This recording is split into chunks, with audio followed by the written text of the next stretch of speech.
ابھی دنیا میں ایک بات ہو رہی، تیسری عالمی جنگ چھڑ گئی ہے، تیسری عالمی جنگ چھڑے گی تو یہ ہوگا تو وہ ہوگا۔ پڑوس ملک والوں کو اس کی زیادہ فکر ہے یہ سب چیزوں کی، کہ وہ چاہتے ہیں کہ سب کچھ آج ہی کر لیں، آج ہی کر، ان کے ہاتھ میں تو سب کر لیں۔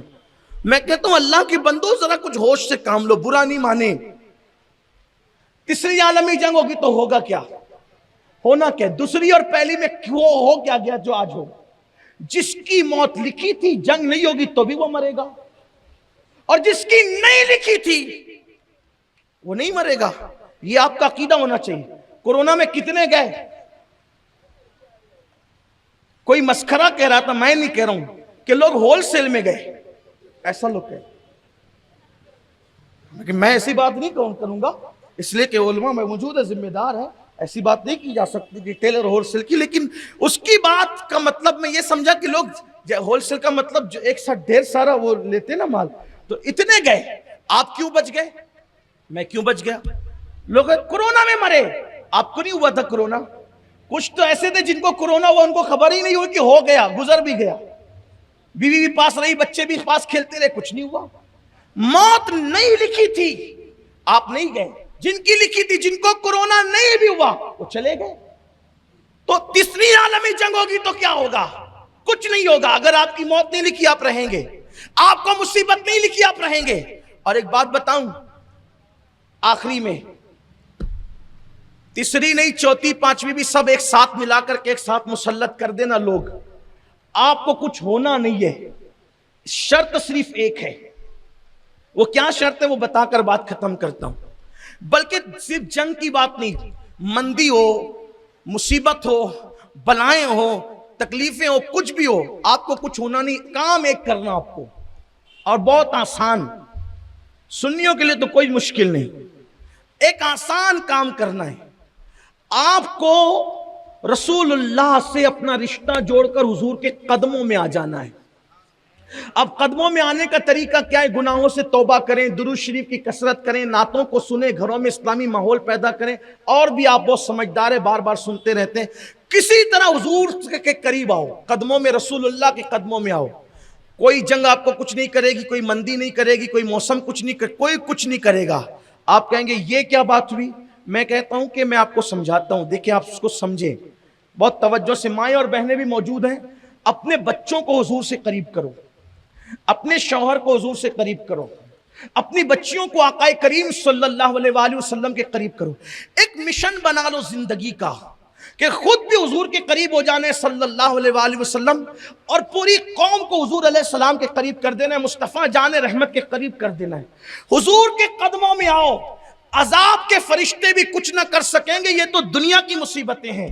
حضرت استاد زمان کہتے ہیں ڈھونڈا ہی کریں صدر قیامت کے سپاہی، وہ کس کو ملے جو تیرے دامن میں چھپا ہو۔ جب عذاب کے فرشتوں کو ان کے دامن میں چھپا ہوا نہیں مل سکتا تو دنیا کے گنڈوں کو، دنیا کے دہشت گردوں کو، دنیا کے ظالموں کو ان کے دامن میں چھپنے والا کیسے مل سکتا ہے؟ لیکن ایک بات، چونکہ ہمارے ہندوستان کا ایک بہت بڑا شاعر ہے اور مایا ناز شاعر ہے، بہت اچھی بات اس نے سمجھائی ہے، اس شاعر کو کہتے ہیں کبیر داس۔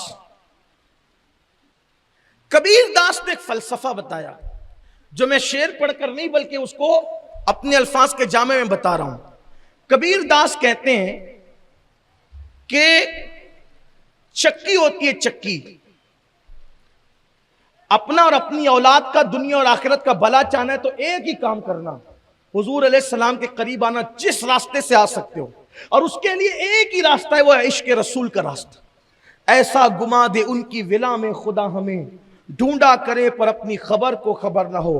الروح فدا کا فزد ہر کا، یک شعلہ دیگر برزن عشقا، مرا تن من دھن سب پھونک دیا، یہ جان بھی پیارے جلا جانا۔ خاک ہو کر عشق میں آرام سے سونا ملا، جان کی اکسیر ہے الفت رسول اللہ۔ کبیر داس کہتے ہیں چکی ہوتی ہے چکی، چکی کبھی دیکھیے؟ گھروں میں پہلے ہوتی تھی، ابھی نہیں ہوتی گھروں میں، اب باہر ہوتی ہے، لیکن دیکھنا فرق زیادہ نہیں ہے۔ پہلے کی چکی ہاتھ سے چلتی تھی، ابھی کی چکی پاور سے چلتی ہے، بس اتنا ہی فرق ہے، زیادہ فرق نہیں۔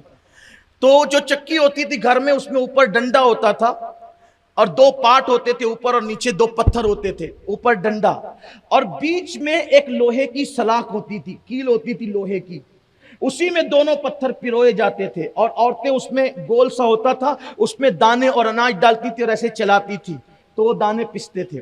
ابھی کیا ہوتا ہے، ابھی بھی دو پتھر ہی ہوتے ہیں، ابھی بھی کیل ہی ہوتی ہے بیچ میں، مگر وہ جو ڈنڈا ہے وہ نکال دیا گیا اور وہ پاور سے چلتا ہے، بس فرق اتنا ہی ہے اور کوئی زیادہ فرق نہیں۔ کبھی جا کے غور کرنا، دیکھنا، چکی والے کو بتانا، پوچھنا کہ کیسے چلتی ہے چکی۔ اب وہ دانا ڈالتے ہیں اوپر سے بھی ہاتھ سے بھی اور چلاتے ہیں، تو جتنے دانے دونوں پتھروں کے بیچ میں آتے ہیں وہ دونوں دانے وہ دونوں پتھروں کے بیچ میں آنے والے سارے دانے پس کر کے آٹا بن جاتے ہیں، وجود کھو دیتے ہیں۔ پھر ان کو کوئی گیہوں بھی نہیں کہتا، باجرہ بھی نہیں کہتا، جوار بھی نہیں کہتا، سب ان کو کیا کہتے ہیں؟ آٹا کہتے ہیں۔ آٹا، ان کا وجود ہی ختم ہو جاتا ہے۔ آٹا ہوئے مطلب گھاٹا ہوئے، یہی ہوتا ہے۔ اللہ اکبر۔ لیکن کچھ دانے قسمت والے اور تقدیر والے ہوتے ہیں، سمجھانے کے لیے کہہ رہا ہوں، بلکہ یہ کہہ دیجئے کہ ہوشیار ہوتے ہیں سنیوں کی طرح۔ وہ کیا کرتے ہیں کہ جب ان دانوں کو ڈالا جاتا ہے چکی میں تو وہ پتھروں کے نیچے جانے کی بجائے وہ ہو جاتے ہیں کیل کے قریب، وہ ہو جاتے ہیں کیل کے، وہ جو کیل ہے نا مرکز، اس کے قریب ہو جاتے ہیں۔ تو پاور کی چکی چلے یا ہاتھ کی چکی چلے، وہ دانے قریب رہنے والے، کیل کے قریب رہنے والے، وہ پتھروں سے پستے نہیں۔ اب کبیر داس یہ بتانا چاہتے ہیں کہ یہ زمین اور آسمان دونوں یہ چکی کے پتھر ہیں، زمین ایک پتھر اور آسمان دوسرا پتھر، اور یہ انسان یہ اس کا اناج ہے۔ تو جب اللہ کی یہ چکی چلتی ہے زمین اور آسمان والی، تو کبھی کورونا میں لوگ پستے ہیں، کبھی جنگوں میں لوگ پستے ہیں، کبھی مندی میں لوگ پستے ہیں، کبھی بلاؤں میں لوگ پستے ہیں، مصیبتوں میں۔ لیکن کچھ ہوشیار لوگ ہوتے ہیں جو کیل کے قریب ہوتے ہیں۔ اب یہ کیل کیا ہے یہ کبیر داس نے نہیں بتایا، لیکن آپ مجھ سے سنیں، میں بتا رہا ہوں۔ ہمارے عقیدے میں وہ چکی کا جو کیل ہے وہ صاحب گنبد خضرا مصطفیٰ جان رحمت ہے، وہ مرکز ہے، وہ محور ہے، وہ بنیاد ہے۔ اور یہ جو دنیا کی چکی چل رہی ہے اس میں جو کیل اور مرکز ہے مصطفیٰ جان رحمت ہے۔ تو یہ جو چکی چلتی ہے، جو رسول اللہ کے قریب ہو جاتے ہیں، اللہ ان کو مصیبتوں سے اور بلاؤں سے محفوظ فرما لیتا ہے۔ بس حضور کے قریب آنے کی ضرورت ہے۔ حضور علیہ السلام کے، اب حضور علیہ السلام کے قریب کب آؤ گے؟ جب تک کہ داڑیاں مڈانا نہیں چھوڑو گے، داڑیاں مڈانا نہیں چھوڑو گے، توبہ نہیں کرو گے، اس وقت تک کہ حضور کے قریب نہیں آ سکتے۔ داڑیاں رکھو چہرے پہ، حضور علیہ السلام کی سنتوں کو زندہ کرو۔ گھر میں فلموں کا ماحول ہوگا، سیریلوں کا ماحول ہوگا، گانوں کا ماحول ہوگا، گھر کی فریج کے اندر شراب رکھا ہوا ہوگا، حضور علیہ السلام کے قریب نہیں آ سکتے۔ اگر حضور علیہ السلام کے قریب آنا ہے، گناہ چھوڑیے، دل کو پاک کیجئے، دیکھنا پھر حضور کے جلوے کیسے نمود